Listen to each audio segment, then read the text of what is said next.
Hi, my name is Ophi. YouTube videos. I am a feminist and a lesbian. I make conversational commentary videos about both of those things, and I think I have different mommy issues than Greta Gerwig does. I've been making some videos lately where I talk about some somewhat recent movies that got strong feminist reputations, and I check in on how well I think they actually live up to that hype, regardless of what the critical response to them was. And I started with Barbie, a more recent Greta Gerwig movie than the one I'll be talking about today, and one that I think also has some mommy issues. I've always known that I wanted to make a video about ladybird, and I know many other YouTubers have as well, and with the exception of my friend Little Shop of Alley's really fantastic video about toxic mothers and adult centrism, I have refused to watch anybody else's take on this movie. My feelings about the movie Ladybird have always felt just a little bit too complicated for me to want to allow anybody else's to color them. As with the Barbie movie, I really desperately want to love Ladybird, and I even almost come close. Like Barbie, Ladybird is a visually stunning film. I really enjoy the way the shots are framed. It's generally just beautiful to look at, and I tend to have a pretty good time while I'm watching the film until I start getting a bit closer to the end, until I start remembering what a betrayal it finishes with. And I didn't really realize until I had unpacked Barbie that this feels like a somewhat consistent theme for me in Greta Gerwig's movies. They are visually stunning and just ideologically a bit messy. I enjoy how this movie looks. I enjoy that it feels like a movie that's trying to say things, a movie that is so unapologetically centered around women, around a woman I like, a teenage girl who I find to be one of the more honest and real interpretations of a teenager I've ever seen in a movie. But then the movie ends, and especially as I sit down and think about it, something that I have done a lot of over the last 7 years, I realized that I think I actually might have some fundamental issues with some of Lady Bird's main conceits. When I was discussing Barbie, there was this added challenge where the longer that I sat and thought about the movie, the more it fell apart in my hands. Like that gif of the raccoon with the cotton candy. Olivia Wilde's filmography gives me the same sensation so far, though with a little bit less enjoyment while I watched the actual movie. When I was trying to think my way through explaining a Barbie or a Booksmart, or when I think about explaining Don't Worry Darling, I start to feel lost. I start to feel like what I need to do to be able to discuss the movie at all is to give a sort of book report on what even happens and what it might possibly be trying to say, because those movies are all somehow both didactic and incoherent at the same time. So I think Lady Bird is a step up in quality from the other movies I've been discussing so far, because I don't think that Lady Bird is incoherent. I think it coheres perfectly well. I just think it has mommy issues. I mean, that's another thing that it has in common with Barbie, right? You might remember that I said my original concept for my Barbie video was just to complain about its treatment of its teen girl. I planned on talking about Ladybird much more in that video, but I barely even could because there is very little meat to the plot between the mother and daughter in Barbie. And while that's certainly not true of the plot of Ladybird, I do think that the themes that did get focused on in that tiny little plot thread in Greta's Barbie movie enrich my criticisms of what she did with Ladybird. While there was very little interiority granted to Sasha, especially in comparison with how much interiority Ladybird herself has, I do think there are some really similar themes in the mothers and daughters of it all between these two movies. And even zooming out from that mother daughter relationship, I find a lot of my same frustrations about the apology distribution at the end of Barbie mirrored in this movie too. But I am getting ahead of myself, because before I get to the betrayal of the ending, I do feel a need to tell you why it even feels like one to me. If I thought that this whole movie was boring and dumb and not for me, I wouldn't be nearly so conflicted about the way it ends.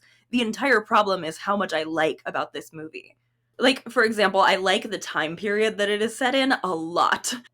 When I was watching Booksmart for an earlier video in this series, I found myself wishing they had just set that movie earlier into the 2000s, and then I wondered if maybe I was just wishing I was watching Ladybird instead. In Ladybird, the time period is not overwhelmingly pushed on us, I don't think. It's just a backdrop to this teen girl's coming of age, and somehow it feels more naturally set there than Booksmart managed to feel. I mean, you look at this girl and you tell me she has any concerns about her security on the internet. She has no idea what Timothy Chalamet is talking about when he calls a cell phone a tracking device. I believe in my heart of hearts that this character has no idea what a data broker even is, But since we no longer live in a world where the internet serves as little function to the plot as it does in Ladybird, I would love to thank the sponsor of today's video, Aura.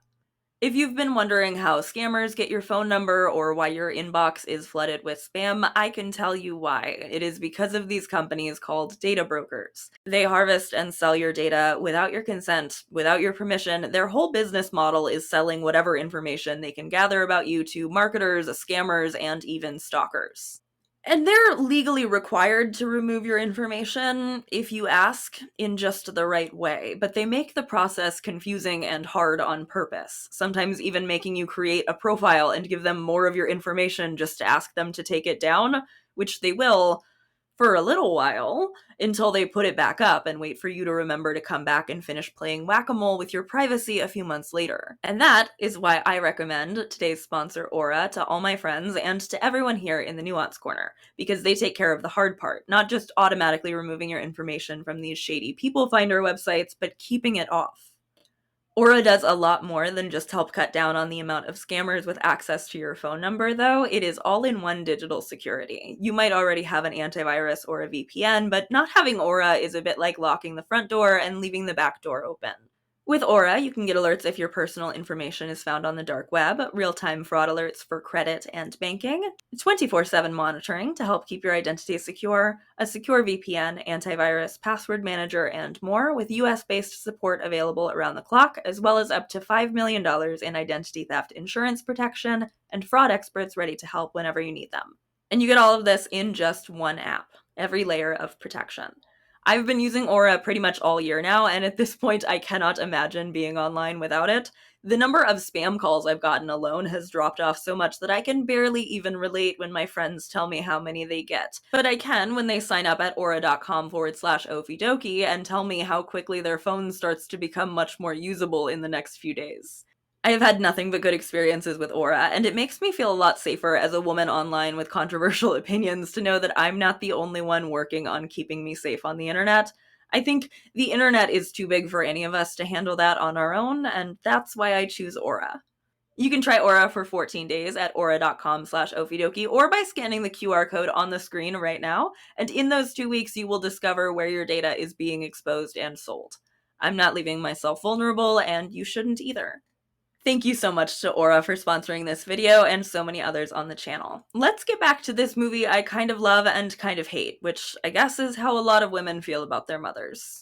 There's just so much that I do like about Lady Bird, though much of it, especially now that I've read the shooting script in preparation for this video, sometimes feels like even the things in this movie that I do like, I am liking because of a completely different interpretation than the one the director has. And that is a bit of a weird place to land on a movie that feels as personal to its creator as Lady Bird does.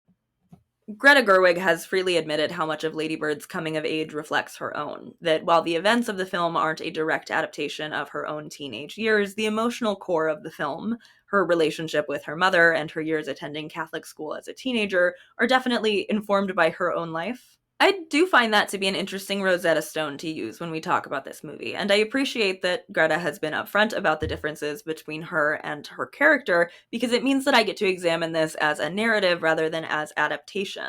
Lady Bird is not Greta Gerwig directly, though I will say that about as surely as I got the sense that the writers of the most recent draft of Booksmart primarily identified with Molly, you get the sense that the movie Lady Bird is being told by a ladybird.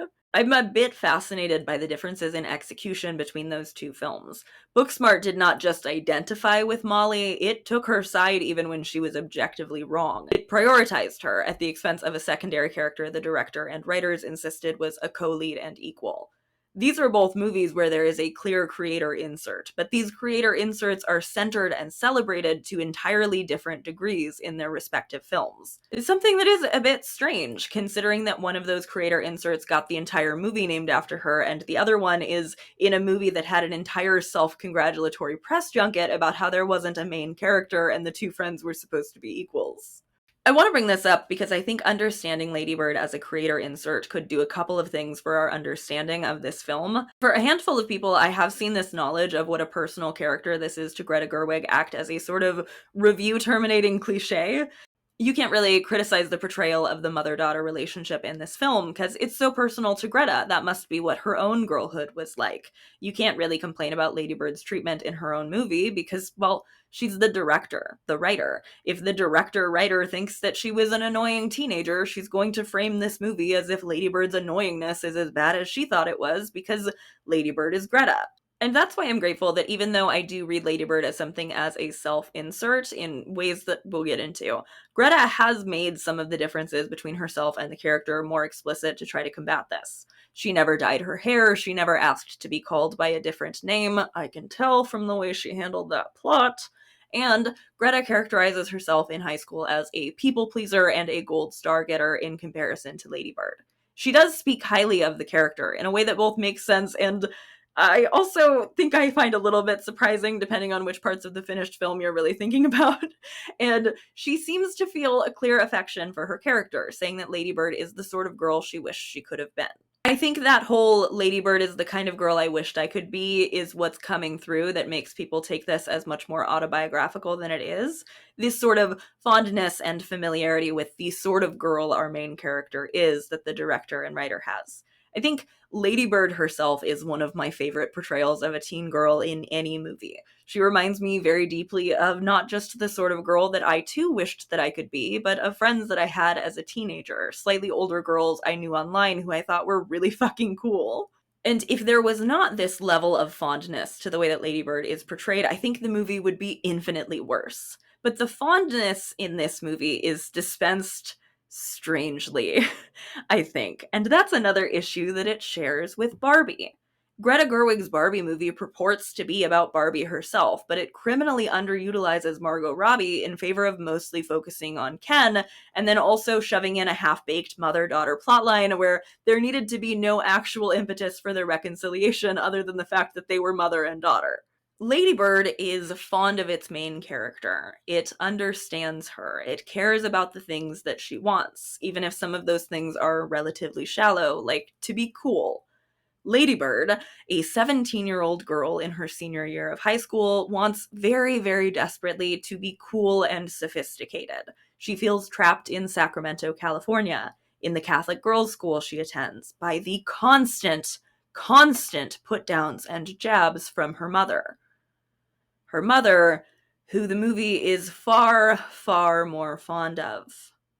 And this always came through in the finished movie, but I was a bit taken aback by it in the script. This movie sides so entirely with its mother, not just in its seemingly apparently feel-good conclusion, but throughout. What I have understood since my first viewing of the film to be an emotionally abusive relationship between an insecure and immature mother and the daughter who is attempting to grasp some level of autonomy back from her is presented instead not only as if these two characters are on some sort of level playing field, but as though Lady Bird, the teenager, the child, is the one doing more harm in this relationship.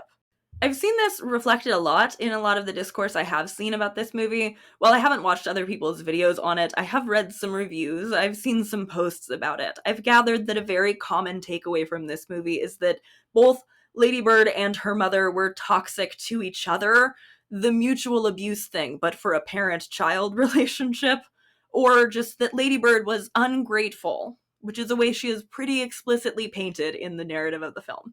The mother is clearly under a lot of pressure and was therefore doing her best, even when she was cruel to her daughter. And it is very clear that the mother is under a lot of pressure. And I don't think that a mother being under pressure and being abusive to her daughter as a result is a bad thing to portray in movies. Some people thought that because I was saying that the lesbophobic undertones in Booksmart frustrated me to see completely waved away, that I was saying nobody gets to portray shitty friendships. I was just saying that it's frustrating to see what could be a nuanced and sympathetic portrayal of a shitty friendship not be understood as such and instead be understood as funny and normal and to be expected. And that's why we took a break to talk about Booksmart before we talked about Lady Bird, because I sure feel similarly about Lady Bird. When I think of Lady Bird the way I think it should have been, a movie about estrangement, a movie without that final scene that makes me so angry, I actually quite like it. I like the way the dynamic between Ladybird and her mother Marian is portrayed. I think the performances in this movie are career highlights for both actresses. I think they're both acting as characters who they have a really rich and deep understanding of, and I'm not sure how much their understanding of those nuanced and multifaceted characters aligns with mine. I am, however, reasonably certain that my understanding of these characters does not align with Greta Gerwig's. And that's something that makes this review sort of difficult. Like with Barbie, I think pretty much most of my issue here is that I fundamentally want this film to be something other than it is. I would love for this movie to understand what it is idealizing and what messages it's actually spreading, because I think with a very slightly different ending, it could have done a better job with a lot of the themes it wants to purport. And I don't think that me wanting this movie to be different than it is means that I don't understand it, or that my interpretation of it is less reasonable than somebody who does interpret it the way Greta Gerwig seems to. I don't think that people who take from a film what the film wants them to take from it are stupid or incorrect. If this wasn't your reading of Lady Bird, that's fine. But I also don't think that it's more correct than somebody like me who takes something else from the film. Because especially when it's taken in conjunction with what I find to be some of the bigger failings in the Barbie movie, it becomes a larger pattern across Greta Gerwig's work. Mothers should be forgiven because they are mothers.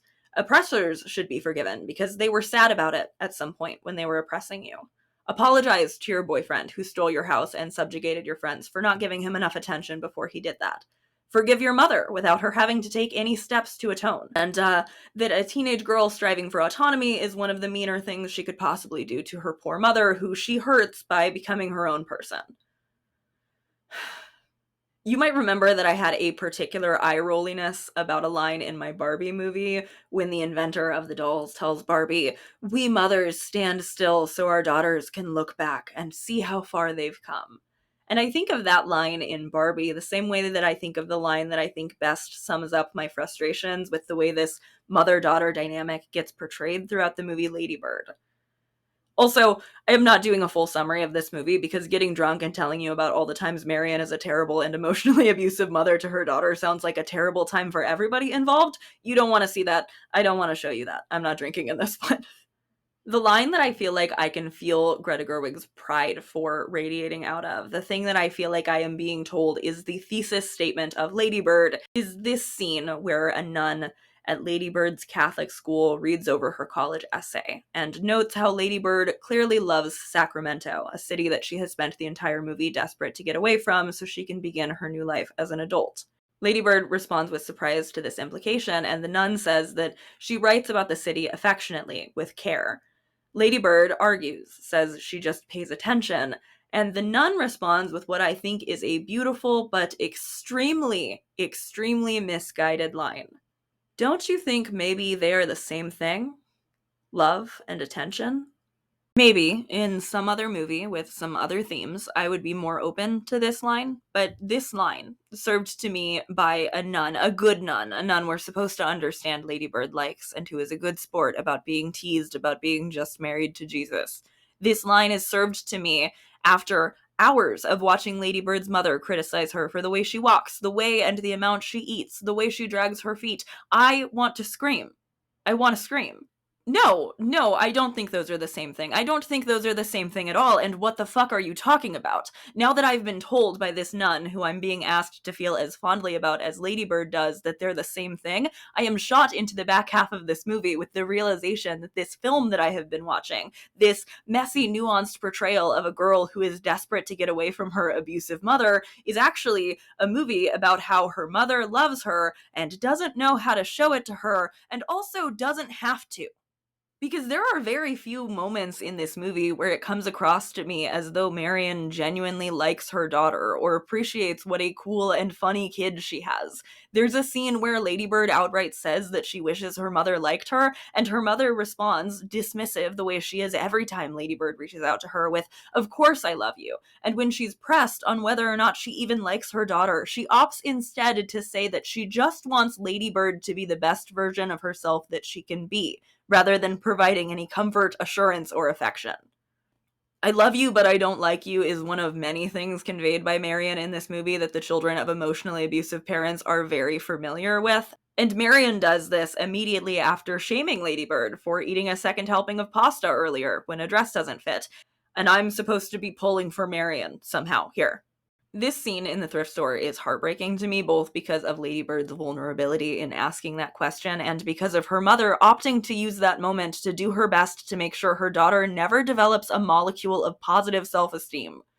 Marion tears Ladybird down constantly, and in the movie we see what I pick out as a frustrating but familiar mixture of parentification and infantilization.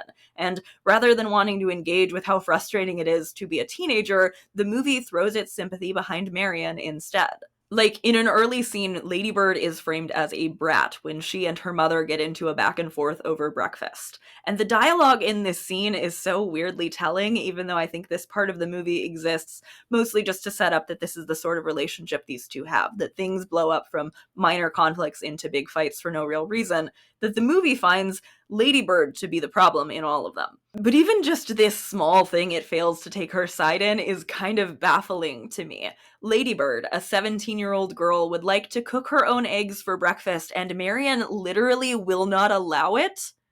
She says that Ladybird can't because she would make a mess, so it's better for Marion to just do it. And Ladybird protests and, yes, pouts and complains that the eggs are too runny, at which point Marion snaps and tells her to make her own eggs, and it's a fight that Marion just did not need to pick. She wants to baby Ladybird so that she can yell at her for being a baby. Like, that comes across so clearly to me, but apparently not to the director. There's no reason that a 17-year-old girl should not be allowed to cook her own eggs in the morning, and despite being given rules like this, despite needing her food intake to be controlled by the mother we know from later in the film is also critical of how much she eats, Ladybird is also often scolded for not being thoughtful enough of her parents, lectured by her mother like it's her fault that her father's company is laying people off. And I think we're supposed to understand much of what I take to be Marion being emotionally abusive to her daughter as actually just reasonable expressions of her economic anxiety. And again, like I said earlier, it is very clear Marion is under a lot of pressure. Her husband loses his job. She is working double shifts at a psych hospital even before he does get laid off. They have an extra mouth to feed in the form of their son Miguel's girlfriend, who also lives with them. I think that we are meant to believe that Marion resents Ladybird wanting to leave for college, not just because the distance will make her harder to control and constantly nitpick, but because she and her husband can't afford the tuition on more expensive schools. But Ladybird wants to take out loans. And I'm sorry, but it's just hard for me to conceive of a character as poor if their parents are intending on paying for their tuition whatsoever. That's not poor. The kinds of things that Marion says to Ladybird in these conversations about her going to school are also attention but not love. She pretty much outright says that Ladybird's brother is smarter than her. She says even her very smart brother can't find a job after school, so why does Ladybird think she would be able to? And she tells Ladybird in one of the opening scenes of the movie that she isn't even worth state tuition. And Marion, also to prove that point, throws Ladybird's failed driving test in her face, which Ladybird protests was because Marion wouldn't let her practice driving, a thing I believe, considering she isn't even allowed to make her own fucking scrambled eggs in the morning for some reason. Ladybird's decision to apply for colleges on the East Coast without telling her mother makes complete and total sense in the context of the relationship as we see it in the movie. To tell her mother that she was applying to schools across the country and then not be let in would be to add yet another thing to her mother's arsenal to use against her. And then also, the possibility of being accepted was a tempting chance to prove her mother wrong.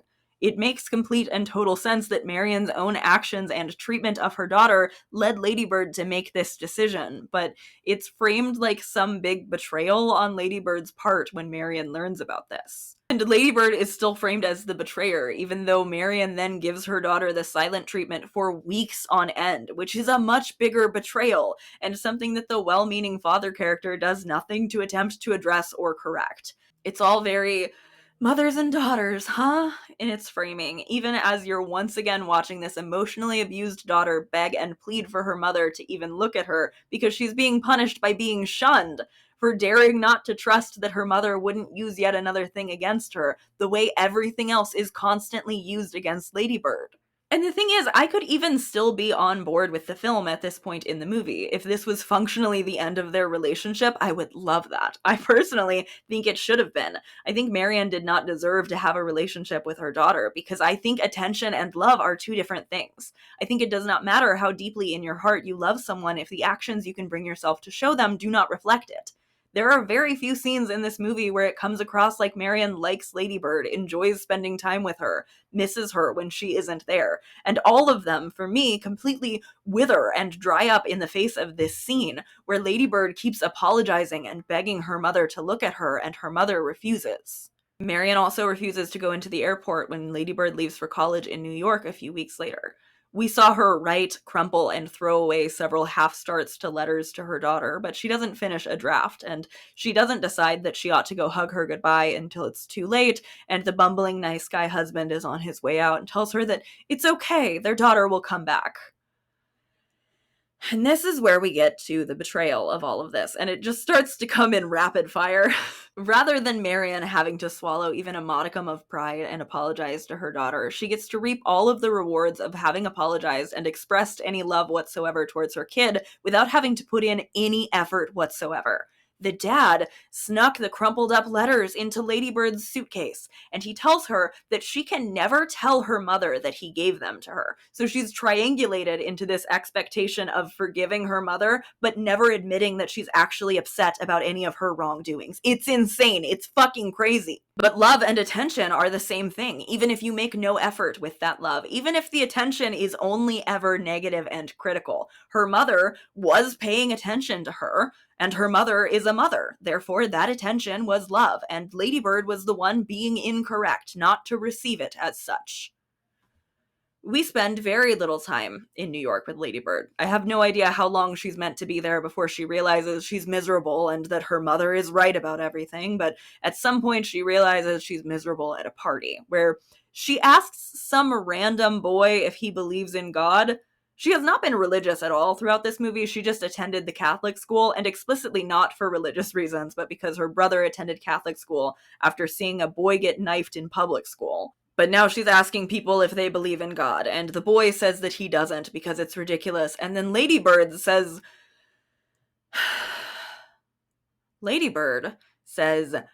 people will call each other by names their parents made up for them, but they won't believe in God. What? Huh? Like, what?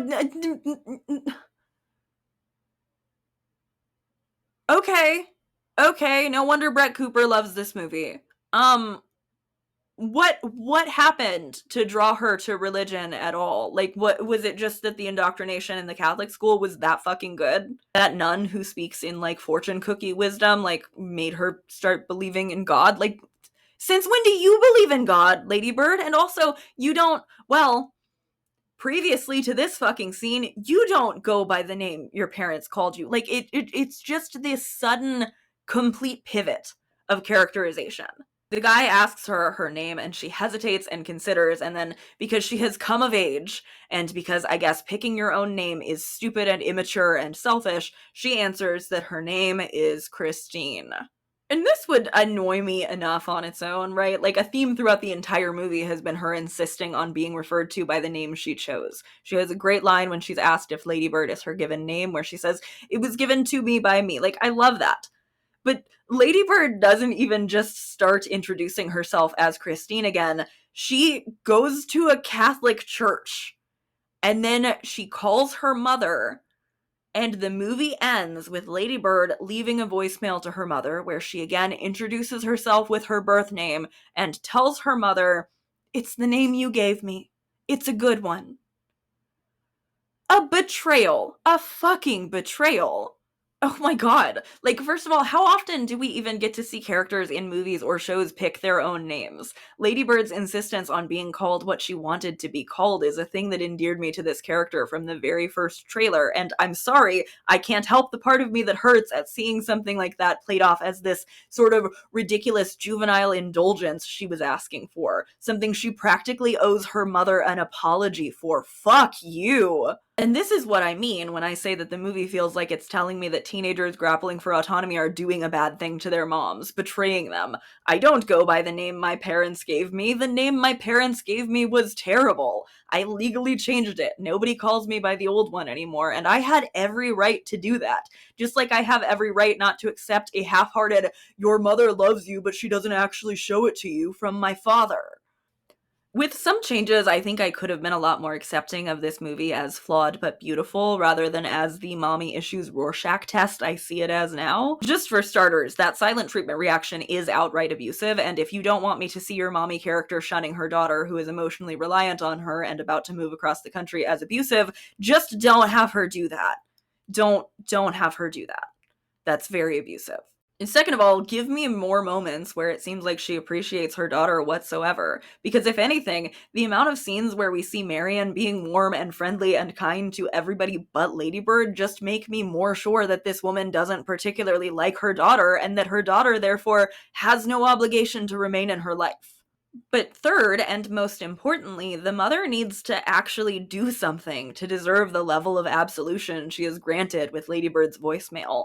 Marion needed to make some sort of effort, and the mother not needing to make any effort, paired with the nun's thesis statement about how attention and love are the same thing, make me as frustrated with whatever this movie was trying to say about mothers and daughters as I am about whatever Barbie was supposed to say about feminism. There are so many options to script doctor this thing with the mom. Marion could have struggled with the letters and decided to just give her the unfinished drafts, or she could have actually finished writing a letter. Ladybird might have gotten off the plane and turned on her new cell phone for emergencies to find voicemails left by her mother, apologizing, telling her she loves her, telling her she likes her, telling her that she's sorry she tried so hard to make sure Ladybird wouldn't like herself. But Marion doesn't have to do any of that. Marion doesn't have to do anything. She doesn't even have to know that her daughter read the attempts at letters she threw away. Marion does not have to make any effort, does not have to become more considerate, does not have to feel apologetic enough to even actually say so. Only Ladybird does. And in a way, I guess that makes sense. Like, this is a coming-of-age movie about Ladybird, but it is really striking how much she is the only character put into a position where it's clear she needs to learn and change and grow. I do appreciate her being flawed. I like that she's selfish. I'm way more impressed by the plot where she's a bad friend to Julie than I am by the plot where that same actress who plays Julie played a bad friend in Booksmart. But Ladybird is one flawed character in a movie with an even more flawed character. One who, as a commenter pointed out on my community tab poll about this movie, is flawed in a way that is much less developmentally appropriate than the way Ladybird is flawed. Yes, Ladybird is selfish and annoying, and she has a racist moment with her brother, which is not okay. She, like her mother, is also deeply insecure and anxious about being poor, but that's only a feeling her mother is allowed to externalize. Even though, while neither of them can do very much about their socioeconomic status, Marion is in a position to work, and Ladybird is still a teenager in high school. Marion feeling insecure about the house she lives in is acceptable.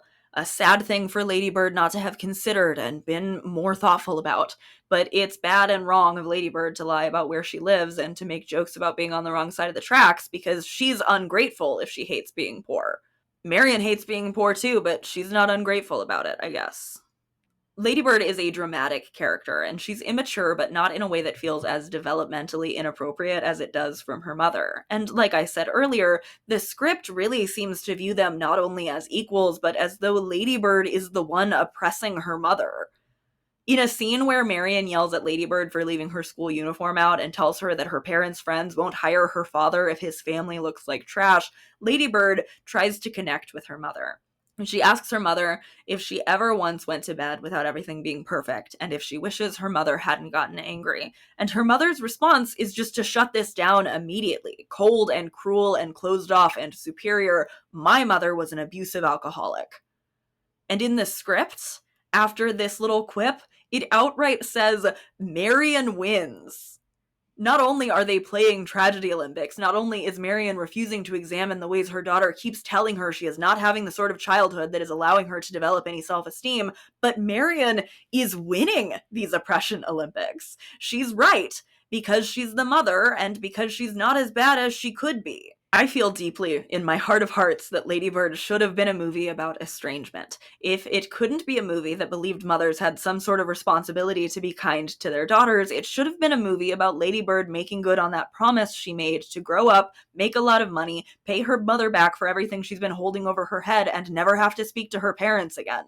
I would have loved a version of Lady Bird where we close on Lady Bird writing that check, where rather than falling immediately into religion and changing her name back and apologizing for it, Lady Bird rejected the Catholic guilt that must be driving this mom absolution theme in Greta Gerwig's work. But like I said, I think the Catholic school thing is really informing a lot of what Greta is doing in her filmography.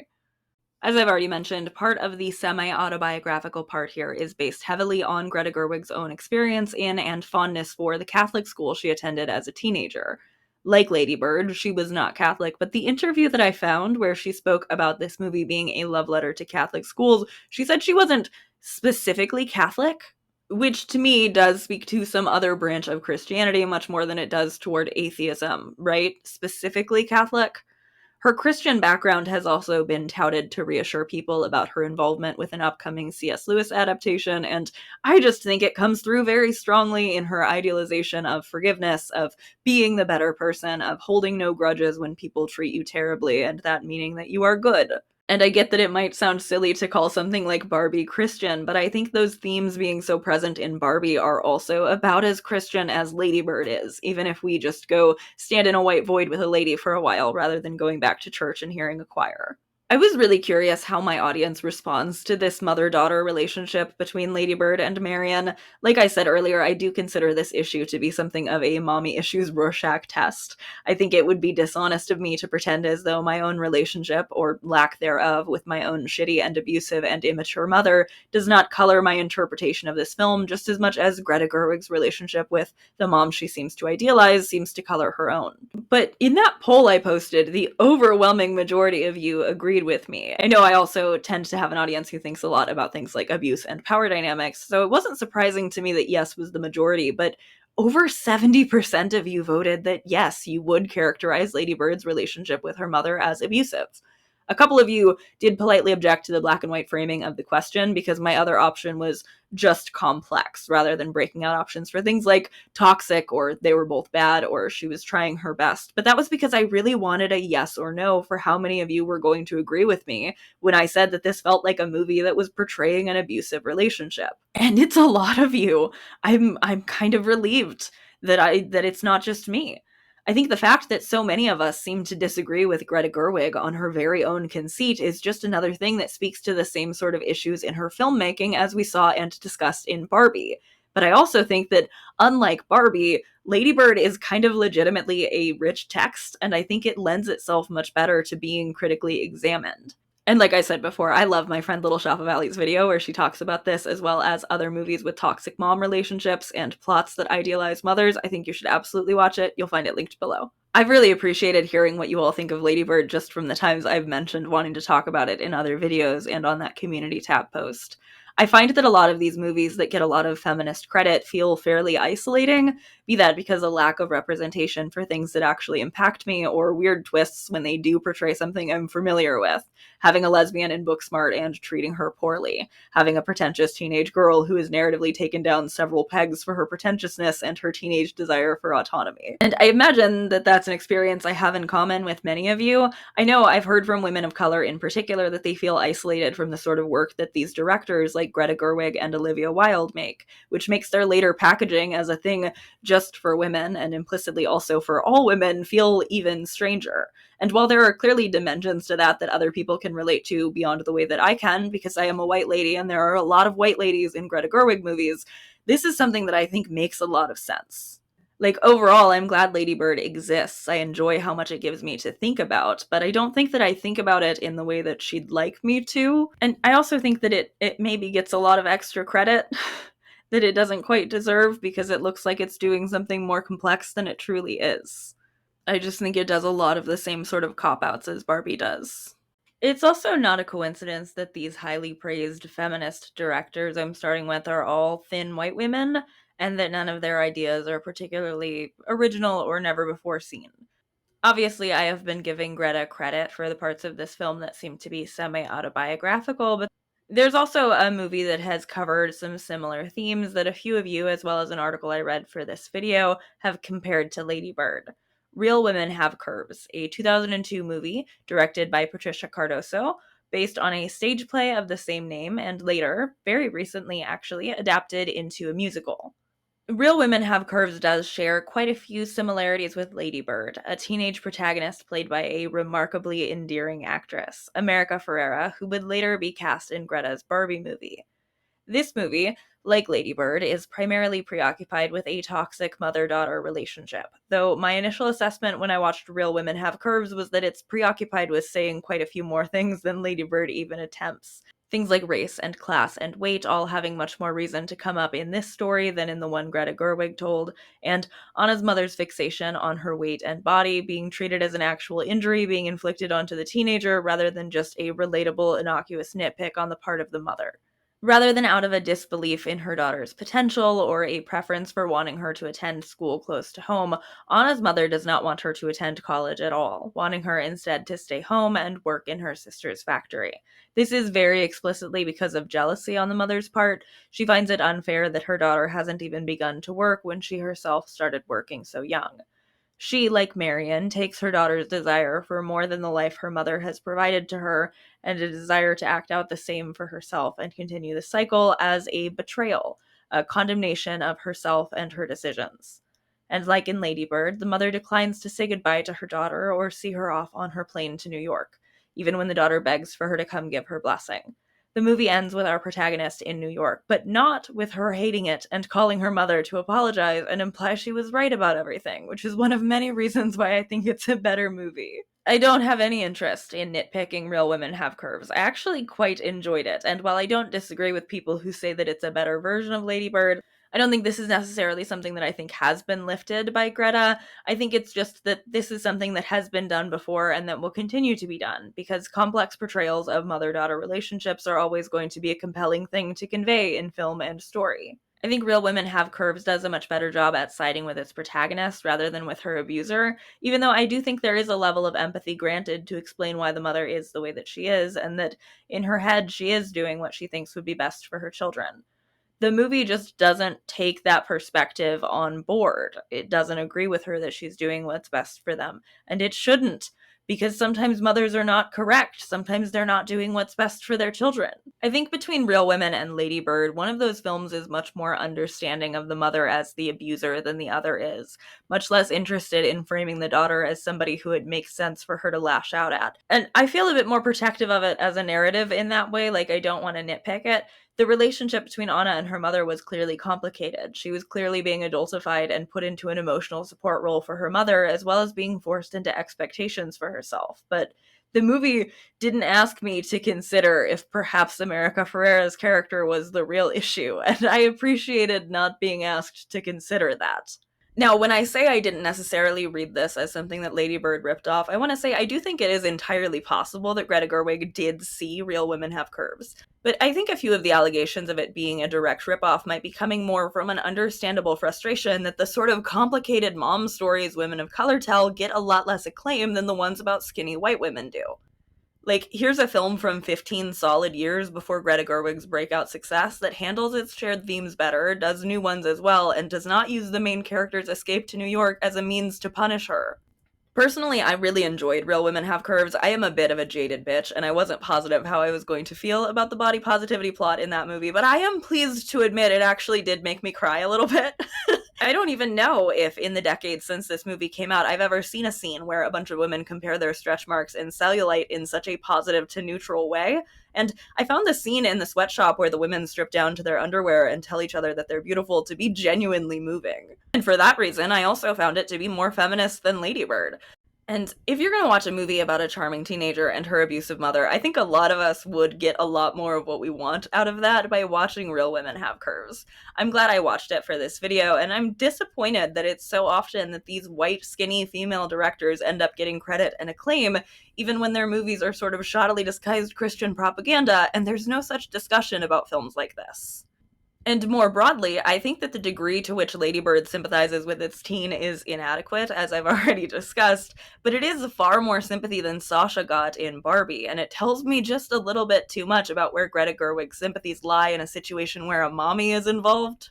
In Ladybird, the mom gets more sympathy than Greta's self-insert does, and the mom certainly gets more sympathy than the tween girl character she doesn't feel compelled to relate to in Barbie gets. In that article I found about Greta Gerwig's movie being a rallying cry for Catholic schoolgirls, beyond just saying she wasn't specifically Catholic, which obviously sent up those red flags for me, Greta Gerwig also says some other shit that makes me feel a bit less forgiving about how extremely Christian the themes in her films are. Stuff about learning at Catholic school that whatever you've got, God can use, which feels to me like it would include her sneaking religious propaganda into her big budget, highly acclaimed films, right? Like, that's what she's talking about, I'm pretty sure. I'm pretty sure. I don't understand how I'm the first person apparently noticing this. There's a part of me that feels deeply and truly annoyed at this, right? I just can't help it. I come from an extremely Christian background, one that was incredibly damaging to me, one that explicitly taught my parents things like, for example, that they were meant to love each other more than they loved their children. A little rule for life that happens to make it extremely easy for one parent to not really give a shit when the other one abuses their children. And I know people on the internet tend to overuse the word grift, but there is a really mean part of me that is struggling to find a better word for whatever the hell Greta Gerwig is doing here by gathering such feminist acclaim for making what are kind of just huge budget pure flicks films. Because we already went over everything that I found not quite so feminist in Barbie, and if anything, that movie has a better argument for being a feminist film than Ladybird does. Because what would make Ladybird feminist? Just it being about women? Like, is it feminist to show an abusive dynamic only to then absolve it? Is it particularly feminist, do you think, for the take to be, it's normal to abuse your daughter because being a mother is difficult, and you should be forgiven for that even if you don't ask to be? Is it feminist to imply that the opportunity to read your mother's cast-off garbage should be all it takes for you to forgive her?